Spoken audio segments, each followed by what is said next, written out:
Bienvenidos todos a nuestro simposio de teología de la última generación. Y espero que hayas sido bendecido hasta ahora por los mensajes que hemos recibido. Y vamos a continuar en este momento con el tema relativo a la naturaleza del pecado. He titulado este mensaje La inclinación definida y la victoria. Quiero agradecer a todos ustedes que están online. Sé que por lo general están aquí, pero realmente apreciamos a todos y cada uno de ustedes que están en línea, compartiendo con otros y viéndolo por ustedes mismos. Antes de comenzar con nuestro tema de hoy, la inclinación definida y la victoria, me gustaría que tuviéramos una palabra de oración. Inclina la cabeza conmigo. Padre Celestial, suplico que mientras estudiamos tu palabra en este momento, ilumines nuestras mentes con tu espíritu, que perdones nuestros pecados y nos acerques cada vez más a tu corazón. Acércanos cada vez más a Jesús. Esto es lo que pedimos en el nombre de Jesucristo. Amén. La primera sección de lo que vamos a hablar al considerar este tema de la inclinación definida y la victoria, viendo la naturaleza del pecado, es la muerte y el pecado. Cuando se mira el tema de la salvación y cómo ocurre en la vida, es fundamental entender primero la definición que se da en la palabra de Dios en lo que respecta al pecado mismo. Cómo entendemos la naturaleza del pecado determina nuestra comprensión de la soteriología, o como lo llamamos, el estudio de la salvación. Nuestro entendimiento sobre si nacemos pecadores o no depende de nuestra comprensión de la definición de pecado. También nos ayudará a entender si estamos condenados en base a la naturaleza pecaminosa que todos poseemos o si nuestra condenación está conectada únicamente a nuestras elecciones. El primer texto al que iremos para que podamos tener un entendimiento agudo sobre este tema es Ezequiel capítulo 18, versículo 20. Ahora, Ezequiel 18, 20 se usa generalmente para ayudarnos a tener una mayor comprensión en lo que respecta a lo que pasa cuando morimos. Pero hoy lo vamos a ver a la luz del tema de la naturaleza del pecado mismo. La Biblia declara que el alma que peca, esa morirá. El Hijo no cargará con el pecado del Padre, ni el Padre cargará con el pecado del Hijo. La justicia del justo será sobre él, y la injusticia del impío será sobre él. Observe que el texto dice el alma o individuo que peca morirá. Entendemos que este morir es una referencia a la muerte o pérdida eterna. Es sinónimo del que perece en Juan capítulo 3, versículo 16. Los hijos no son culpados por los pecados de sus padres, ni viceversa. Sin embargo, algunos pueden mirar este texto y recordar un segmento del segundo mandamiento que dice, y esto se encuentra en el capítulo 20 de Éxodo, versículo 5, y establece allí, con respecto a la prohibición de adorar imágenes esculpidas, lo siguiente: no te inclinarás ante ellas ni le rendirás culto. ¿Por qué? Porque yo soy Jehová tu Dios, un Dios celoso que castigo la maldad de los padres sobre los hijos. Aquí está, sobre la tercera y sobre la cuarta generación de los que me aborrecen. Ahora, mientras el texto parece indicar que Dios visita o contextualmente juzga a los hijos por los pecados de sus antepasados, es exactamente lo contrario. Una comprensión de la historia, tanto de los israelitas como de los cananeos, nos da nuestra respuesta. Lo que Dios realmente está tratando de representar en esta sección del segundo mandamiento no es que juzgue a la generación actual por los pecados de las generaciones pasadas, sino que juzgue a la generación presente en relación a los pecados de sus antepasados, porque ellos, la generación actual, continúan haciendo o practicando esos mismos pecados. Fue porque durante un periodo de 400 años los descendientes cananeos perpetuaron las abominaciones de las generaciones anteriores que Dios los juzgó y su periodo de prueba y arrepentimiento terminó. Si esta es la verdadera lectura de Éxodo capítulo 20, versículo 5, entonces encaja perfectamente con Ezequiel 18, 20. En otras palabras, el alma, en el caso de Éxodo 25, el israelita que elige cometer los mismos pecados de las generaciones anteriores será juzgado no por lo que su padre hizo, sino porque él o ella, esa alma, cometió el mismo pecado en su vida. Esta es la comprensión de lo que llamaríamos tendencias hereditarias que se traen y tendencias cultivadas al pecado. Cada generación en su propia generación cultivó el pecado en sus vidas y veremos esto a medida que continuemos leyendo. La misma idea se repite aún más en el Nuevo Testamento en Romanos capítulo 5 versículo 12. Por tanto, como el pecado entró en el mundo por un hombre, estamos hablando de Adán, y por el pecado de la muerte, así la muerte pasó a todos los hombres. Observe la razón. Mencionamos esto en nuestro panel de discusión anterior. Por cuanto todos pecaron. Pensarías que el versículo habría terminado diciendo que la muerte pasó a todos los hombres porque Adán pecó. Más bien el texto apunta a la poderosa realidad que hombres y mujeres puedan experimentar la paga del pecado, que es muerte eterna, porque ellos mismos eligen el pecado. Por lo tanto, no somos juzgados ni condenados a causa del pecado de Adán, sino porque elegimos seguir el ejemplo de Adán. El pensamiento poderoso es que todo lo demás en Romanos 5, del versículo 12 en adelante, debe leerse a través de la lente del versículo 12. Por ejemplo, dice en el versículo 17, pues si por la transgresión de uno solo reinó la muerte, mucho más reinarán en vida por uno solo, Jesucristo, los que reciben la abundancia de la gracia y el don de la justicia. Ahora algunos podrían decir, ¿ves? El texto muestra que la muerte reinó sobre todos los hombres por la transgresión de Adán. Si bien al principio se ve de esta manera, por esto es que el versículo 2 es importante. Dos cosas se revelan en este versículo. Uno, la muerte a la que se hace referencia aquí no es la muerte temporal de esta vida, sino la muerte eterna misma. La forma en que sabemos esto es porque la muerte del versículo 17 está en contraste con la vida en la que reinaremos con Jesucristo. Esta vida se menciona al final del versículo 17. El capítulo 5 de Apocalipsis, versículo 10, se refiere a esta vida eterna cuando dice, y nos ha hecho para nuestro Dios reyes y sacerdotes, y reinaremos sobre la tierra. Observa que el texto dice que reinaremos en la tierra. La idea que se comunica es que el tiempo de los santos reinando sobre la tierra todavía es futuro.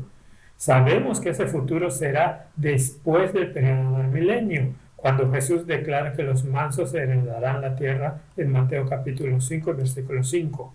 En segundo lugar, si leemos el versículo 17 a través de la lente del versículo 12, lo que realmente dice el versículo 17 es que por un hombre, la transgresión de Adán, reinó la muerte, porque todos después de Adán, si lo estamos leyendo en el contexto del versículo 12, eligieron seguir los pasos de Adán, eligieron seguir su ejemplo.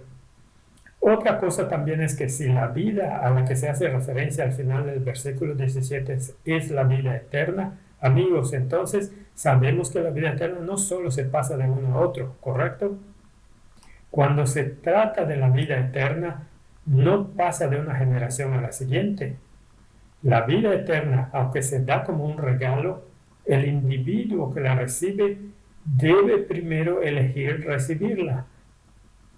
Por lo tanto, la última parte del versículo 17 dice mucho más reinarán en vida por uno solo, Jesucristo, los que reciben abundancia de gracia y el don de la justicia. Por lo tanto, la recepción de la vida eterna o la muerte eterna viene sobre la base de la elección personal de uno u otro, si eso tiene sentido.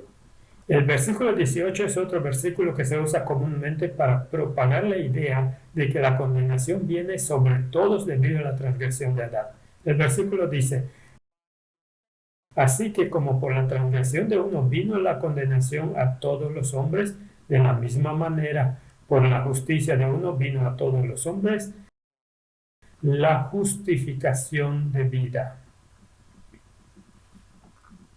Nota que se conecta y concuerda fácilmente con el contexto en que estamos leyendo el versículo 18. Así que lo que estamos viendo aquí es exactamente lo que vimos en los versículos 12 y 17. La transgresión de uno, Adán, resultó en la condenación de todos. ¿Por qué? El versículo 12 nos lo dice: porque todos han pecado. ¿Correcto? Todos los hombres eligen seguir o eligieron seguir el ejemplo de Adán. Por lo tanto, la condenación les llega no por el pecado de Adán, sino por los suyos. Sus propios pecados trajeron esta condenación. Algunos también mirarán la última parte del versículo 18 y dirán que por la justicia de la vida de Jesucristo todos están justificados. Probablemente algunos de ustedes han oído hablar de esta enseñanza porque afirma: de la misma manera por la justicia de uno vino a todos los hombres la justificación de vida.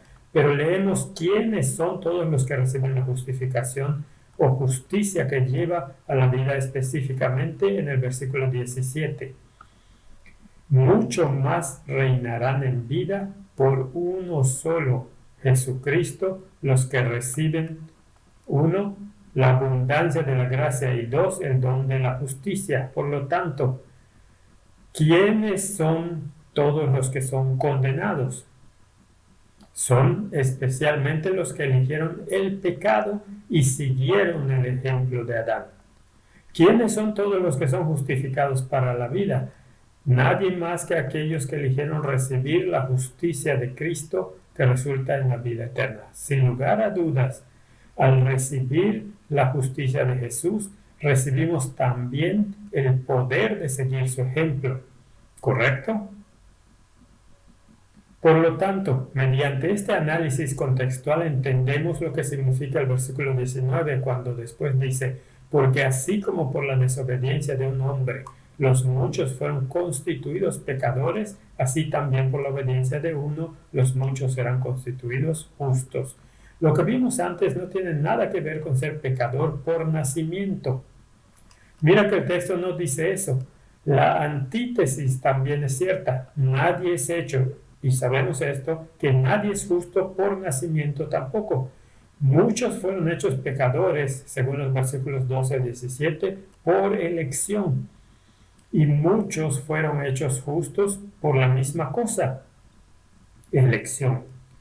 Incluso el nuevo nacimiento viene con la condición de recibir a Cristo en el corazón. Tanto la elección de pecar como la elección de recibir la justicia del Hijo de Dios es nuestra. Ellen White lo pone así en Señales de los Tiempos del 27 de junio de 1900.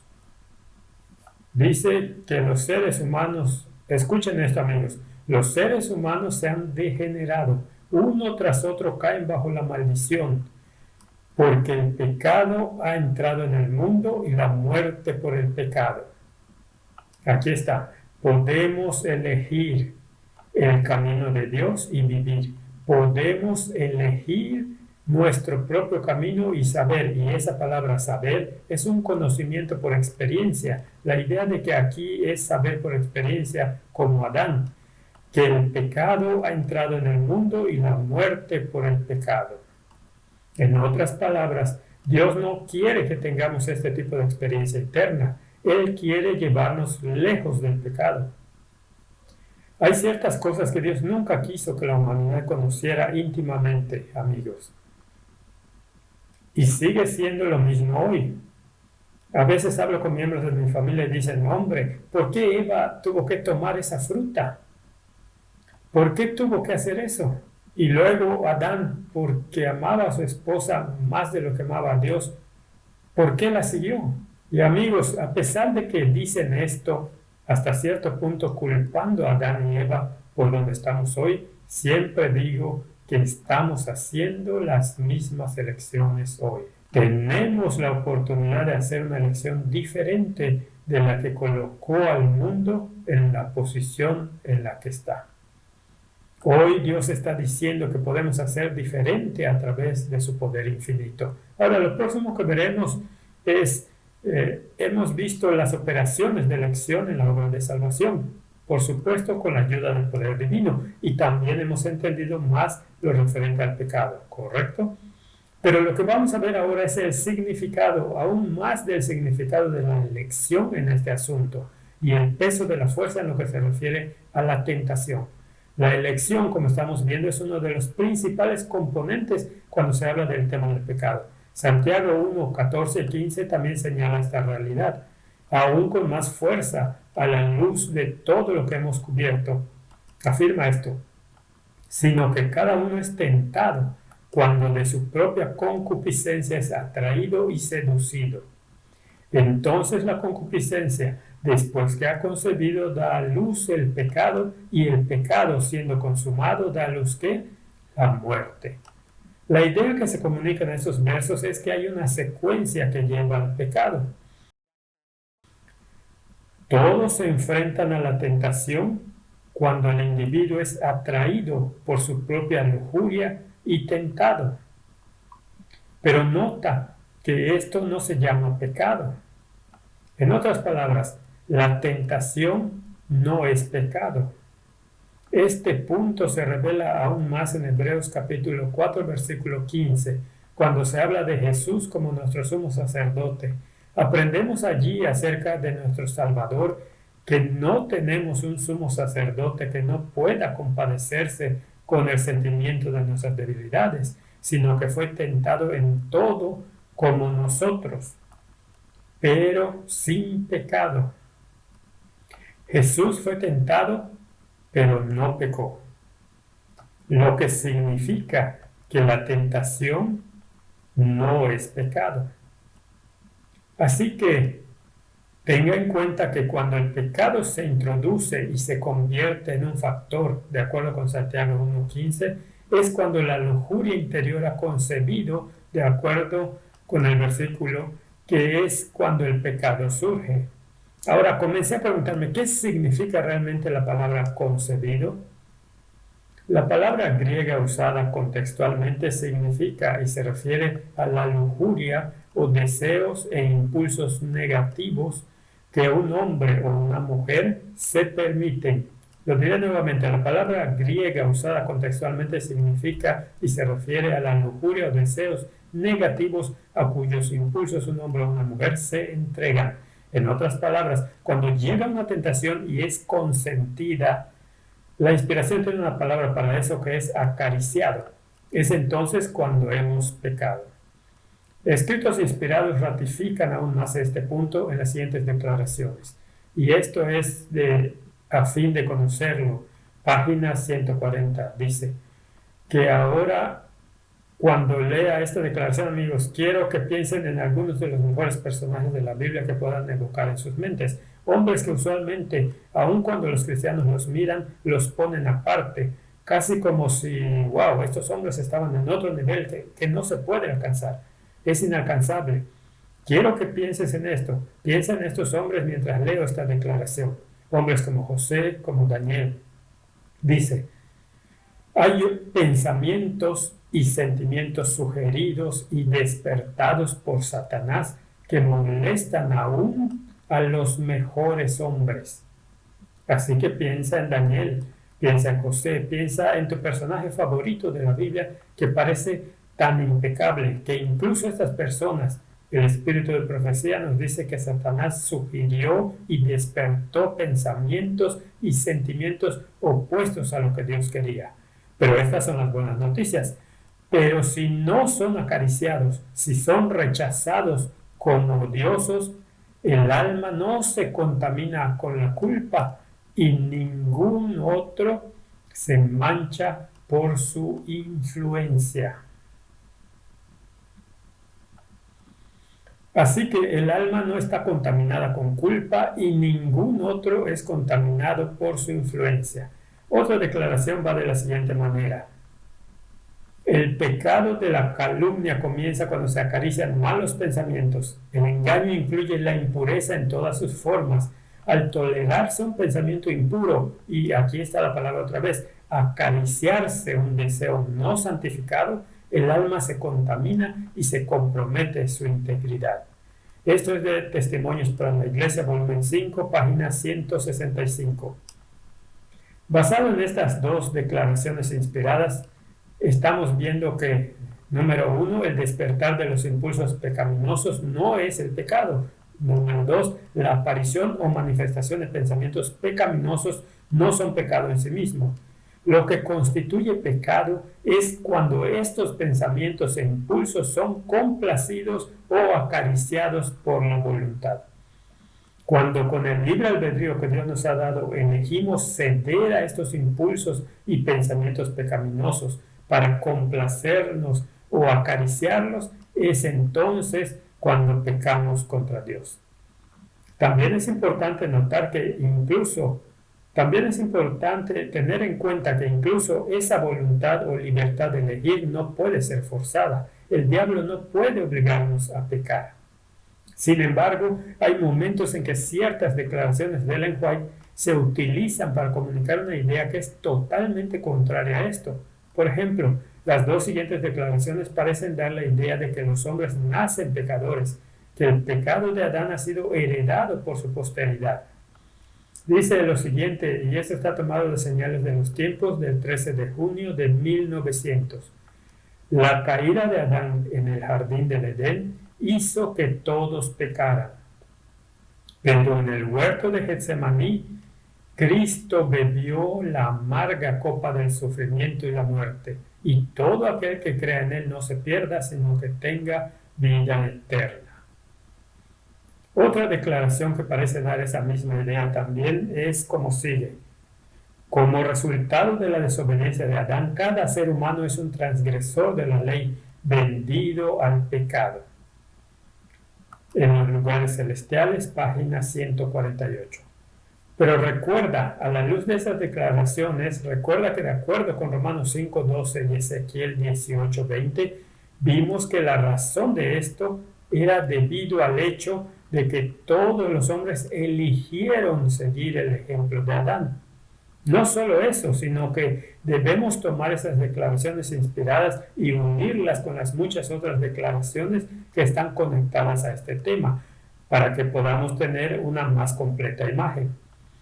Recuerda, en una de nuestras presentaciones previas vimos que así como las escrituras deben compararse con las escrituras, los testimonios deben compararse con los testimonios, para que tengamos una imagen más amplia de lo que Dios está diciendo a través de la inspiración. Tales declaraciones son las que siguen. Esto está tomado de los Testimonios para la Iglesia, volumen 5, página 177. La profundidad de esta declaración, amigos, es tan asombrosa que me dejó alucinado. Dice: nadie puede ser forzado a transgredir. Primero tiene que ganarse el consentimiento propio. El alma tiene que proponerse cometer el acto pecaminoso antes que la pasión pueda dominar la razón o que la iniquidad triunfe sobre la conciencia. Señales de los Tiempos, 18 de diciembre de 1893. No está en el poder de Satanás forzar a nadie a pecar. El pecado es el acto individual del pecador. Antes de que el pecado exista en el corazón, primero se debe dar el consentimiento de la voluntad, y tan pronto como se da, el pecado triunfa y el infierno se regocija. ¿Pueden imaginarse eso?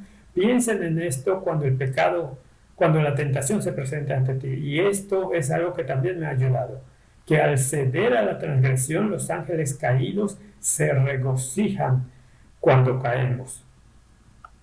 Pero amigos, les digo la verdad, cuando a través del poder de nuestro omnipotente Salvador superamos la tentación, el cielo se regocija. Actuemos de tal manera que el regocijo celestial sea continuo. Que ese sea nuestro objetivo, amigos. La temperancia, página 15. Satanás sabe que no puede vencer al hombre a menos que pueda controlar su voluntad. Puede hacer esto engañando al hombre para que coopere con él en transgredir las leyes de la naturaleza al comer y beber, lo cual es transgresión de la ley de Dios. Aunque el pecado era la cosa terrible que había abierto las compuertas de la aflicción sobre el mundo, esta es otra declaración. Él, Cristo, se convertiría en la propiciación el amor de Jesús, amigos, que Cristo se convertiría en la propiciación, el sustituto de una raza que había querido pecar. Por lo tanto, nadie fue obligado a heredar el pecado o la culpa de Adán por nacimiento. Ningún ser humano está obligado a pecar contra Dios, incluso por el enemigo de las almas. Más bien vemos que somos pecadores por elección. El amor de Jesús, amigos. Jesús no vino y murió por un pueblo, por una raza que quiere hacer justicia. Vino y murió por una raza, de acuerdo con la declaración anterior, que es de la página 253, desde el corazón, por una raza que quiso pecar. La compasión de Dios. Desde el corazón, página 151, lo pone de esta manera. La luz de la vida se ofrece gratuitamente a todos. Todo el que quiera puede ser guiado por los brillantes rayos del sol de justicia. Cristo es el gran remedio para el pecado. Nadie puede alegar sus circunstancias, su educación o su temperamento como excusa para vivir en rebelión contra Dios. Los pecadores son tales por su propia elección deliberada. Ahora que hemos visto esto, estamos mirando la ciencia de la tentación y la transición de la tentación al pecado. Hemos analizado la elección en ese asunto, cómo la elección está involucrada en ese asunto. Pero ahora tenemos que definir qué es pecado. ¿Qué es el pecado según la Biblia y la inspiración? A la luz de todo lo que hemos visto con respecto al pecado y cómo nos ha y no nos ha afectado, es crucial entonces definir qué es pecado. La Biblia nos dice claramente, desde la definición, al decir en 1 de Juan capítulo 3, versículo 4, todo aquel que comete pecado infringe también la ley, porque el pecado es transgresión de la ley. La idea detrás de la palabra transgresión es desprecio y violación de la ley, iniquidad, maldad. Ahora, lo que es interesante es que al escudriñar los voluminosos escritos de la mensajera del Señor, verás que cada vez que define el pecado dice lo siguiente. Comentario Bíblico Adventista, volumen 7, página 951. El pecado es la transgresión de la ley. Esta es la única definición de pecado. El conflicto de los siglos, página 484. La única definición del pecado es la que da la palabra de Dios. El pecado es transgresión de la ley. Es la manifestación exterior de un principio en pugna con la gran ley de amor que es el fundamento del gobierno divino. Nuestra elevada vocación, página 141. ¿Qué cosa puede hacer que el pecador conozca sus pecados, a no ser que conozca qué es el pecado? La única definición de pecado que se encuentra en la palabra de Dios está en 1 de Juan 3:4. El pecado es la transgresión de la ley. Boletín de la Conferencia General del 2 de marzo de 1897. La única definición de pecado dada en la palabra de Dios es la transgresión de la ley. No es excusable y no tiene defensa ni justificación. Señales de los tiempos, 3 de marzo de 1890. Esta declaración es muy potente, amigos. Dice, para dejar entrar a Jesús en nuestro corazón, debemos dejar de pecar.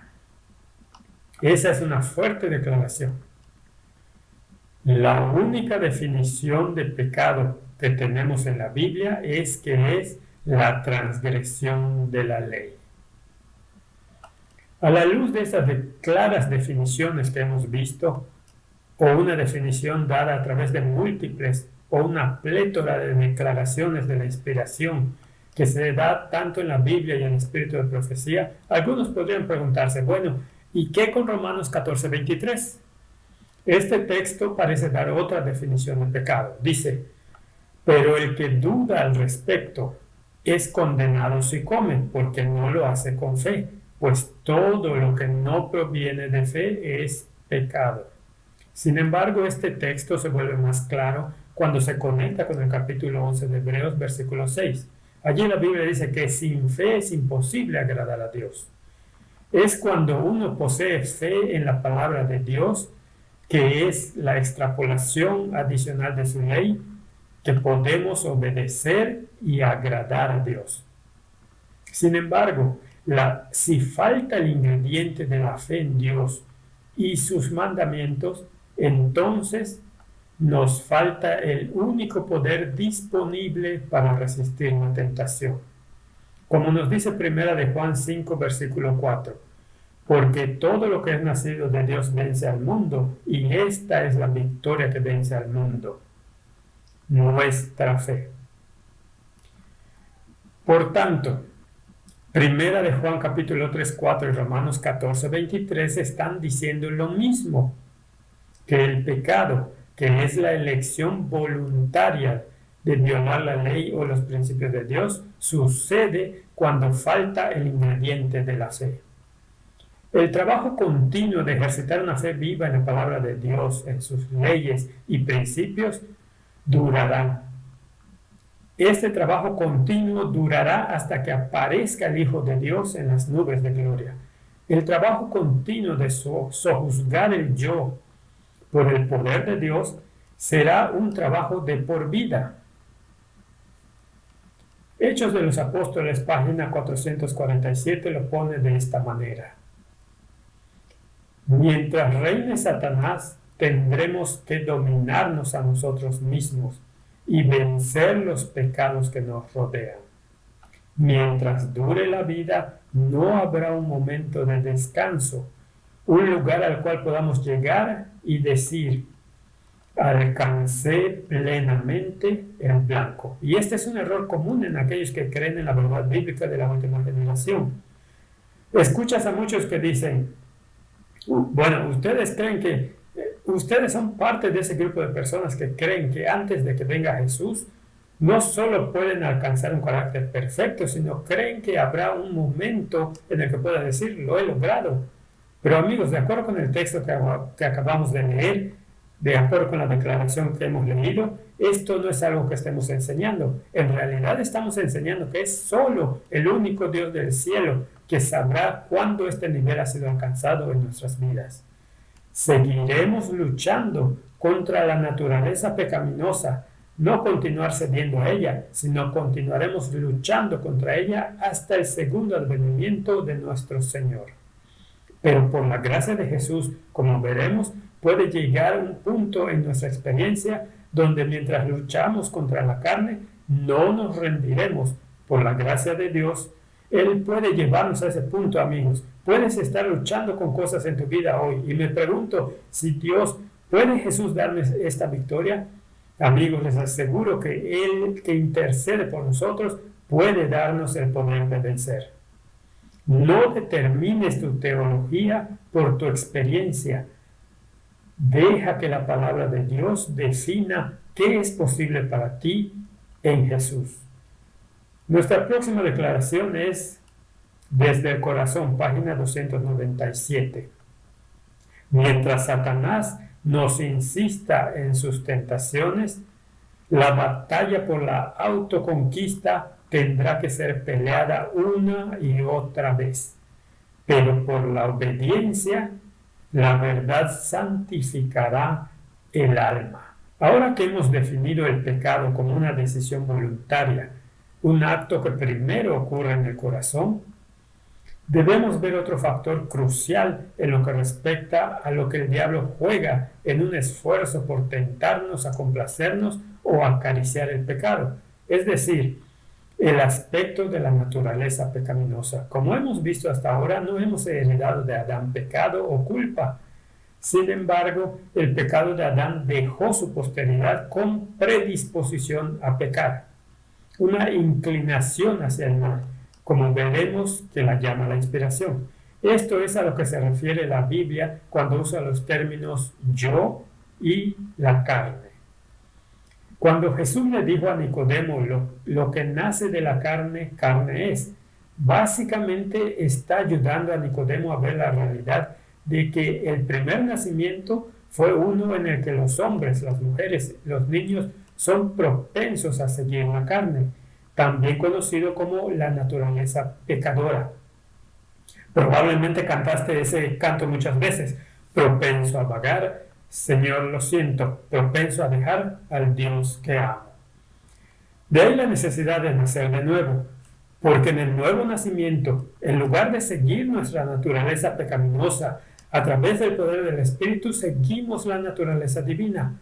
Dos nacimientos, dos naturalezas diferentes. Una que nos atrae a la maldad, la otra llevándonos a la rectitud. El libro La Educación lo expresa de esta manera. En todo corazón existe no solo poder intelectual, sino también espiritual, una facultad de discernir lo justo, un deseo de ser bueno. Pero contra estos principios lucha un poder antagónico. En la vida de todo ser humano se manifiesta el resultado de haber comido del árbol del conocimiento del bien y del mal. Hay en su naturaleza una inclinación hacia el mal, una fuerza que solo, sin ayuda, nota que esto no se trata solo de una elección, sino que es una elección que es ayudada por el poder divino. Él no podría resistir. Para hacer frente a esa fuerza, para alcanzar el ideal que en lo más íntimo de su alma reconoce como única cosa digna, puede encontrar ayuda en un solo poder. Ese poder es Cristo. La mayor necesidad del hombre es cooperar con ese poder. ¿No debería ser acaso esta cooperación el propósito más importante de la verdadera educación? Esto se ha tomado de la Educación, página 28, párrafo 2. ¿Qué estamos viendo aquí? Estamos viendo la realidad de que heredamos algo de Adán como resultado de su caída, pero no fue su pecado o su culpa, sino una naturaleza caída, la predisposición al pecado que se adquirió después de la caída del hombre. Ahora alguien puede decir, ¿qué pasa con el Salmo 51.5 y el Salmo 58.3?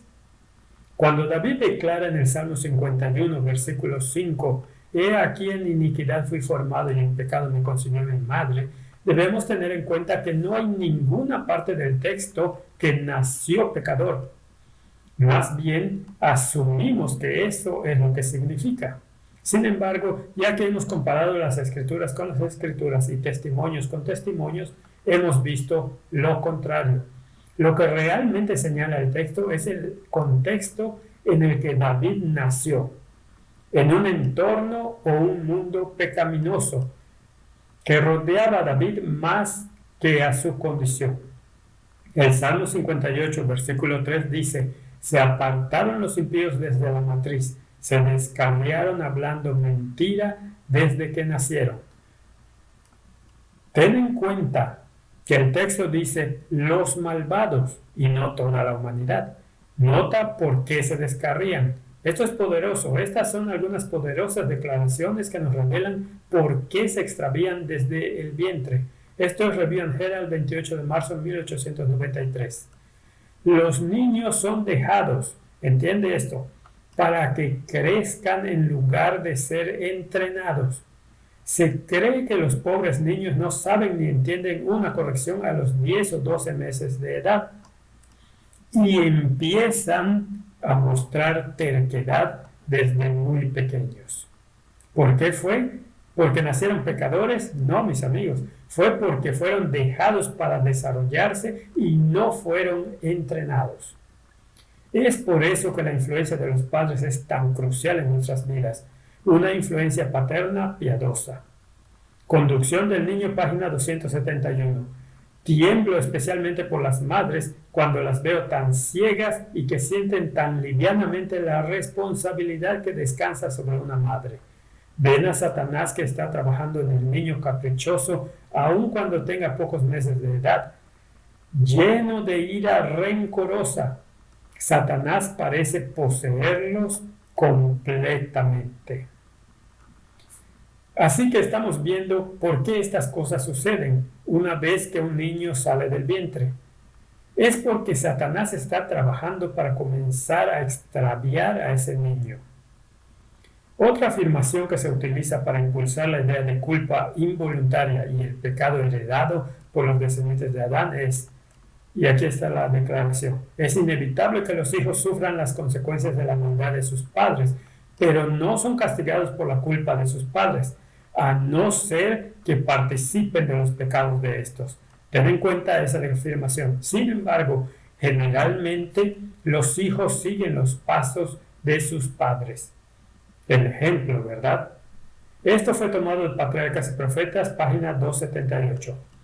Pero fíjense dos cosas en la declaración. Pero no son, se refiere a los niños, no son castigados por la culpa de sus padres, excepto que participen en sus pecados. Por lo que la noción de que el niño hereda la culpa de los padres o incluso son castigados por ello se desecha por la ventana. En segundo lugar, la declaración dice que es inevitable que los niños sufran las consecuencias de las malas acciones de los padres. Los niños sufren las consecuencias de las malas acciones de los padres, o sea, que hay una transmisión de las consecuencias de los pecados. Pero en ninguna parte esta declaración dice que hay una transmisión del pecado en sí mismo, ¿correcto? En conclusión, a la luz de todo lo que hemos visto hasta ahora, ¿qué podemos concluir? Número 1. El hombre y la mujer experimentan la muerte eterna no por el pecado de Adán, sino porque todos hemos pecado. En otras palabras, la elección. Hemos elegido seguir el ejemplo de Adán, por lo tanto, excepto que elegamos recibir a Jesús, que es nuestra vida, la única otra opción es la ausencia de la vida misma, o sea, la paga del pecado, que es muerte eterna. 2. Tentación no es pecado. Es solo cuando uno elige disfrutar o acariciar un mal pensamiento o tentación que se convierte en pecado en el corazón y es finalmente manifestado en la vida. Si es resistido dentro, no se manifestará. En tercer lugar, la única definición de pecado es la transgresión de la ley. Es cuando nosotros violamos los principios de Dios que nos convertimos en pecadores. Aunque hemos nacido con una naturaleza degenerada o pecaminosa, una inclinación al mal, esto no constituye pecado en sí mismo. No nacemos pecadores, sino que nos convertimos en pecadores cuando cedemos a la fuerza de la naturaleza pecaminosa, también conocida en las Escrituras como nuestra carne. La única forma de vencer la naturaleza pecaminosa es convertirse en partícipe de la naturaleza divina. Solo a través del poder de Jesucristo podemos resistir. Participando del poder del Hijo de Dios, podemos seguir el ejemplo de su vida santa. Recordemos esta declaración mientras terminamos. Amigos, esta declaración es tan asombrosa. Es de Manuscript Releases, volumen 9, página 238. Dice lo siguiente. Al ver la condición de la humanidad hoy, surge la pregunta en la mente de algunos. ¿Es el hombre por naturaleza total y completamente depravado? ¿Está irremediablemente arruinado? No, no lo está. El Señor Jesús dejó las cortes reales y tomando nuestra naturaleza humana, vivió una vida como la que todos pueden vivir en la humanidad, siguiendo su ejemplo. Así que justicia en carne de pecado. Jesús reveló la vida que el hombre puede vivir siguiendo su ejemplo. Podemos perfeccionar una vida en este mundo que sea un ejemplo de justicia y vencer como Cristo nos ha dado ejemplo en su vida, revelando que la humanidad puede conquistar como Él, el gran modelo, conquistó. Amigos, al terminar hoy, lo que Dios está revelándonos es la realidad de que lo que se manifestó en la vida de Cristo se puede manifestar en tu vida y la mía. Pero debemos conectar nuestra voluntad con la reserva del poder omnipotente. Y mientras hacemos esto, el camino a Cristo nos dice que nuestra voluntad unida con la infinita voluntad omnipotente de Dios se vuelve omnipotente. Amigos, estamos llamados a tener una voluntad indomable, una voluntad que no puede ser quebrantada mientras nos rendamos al Hijo de Dios. Sea esta nuestra oración para que podamos tener ese tipo de carácter. Una voluntad que está totalmente entregada, que se vuelve tan poderosa que puede resistir el pecado propio y a Satanás. Inclina tu cabeza conmigo mientras oramos.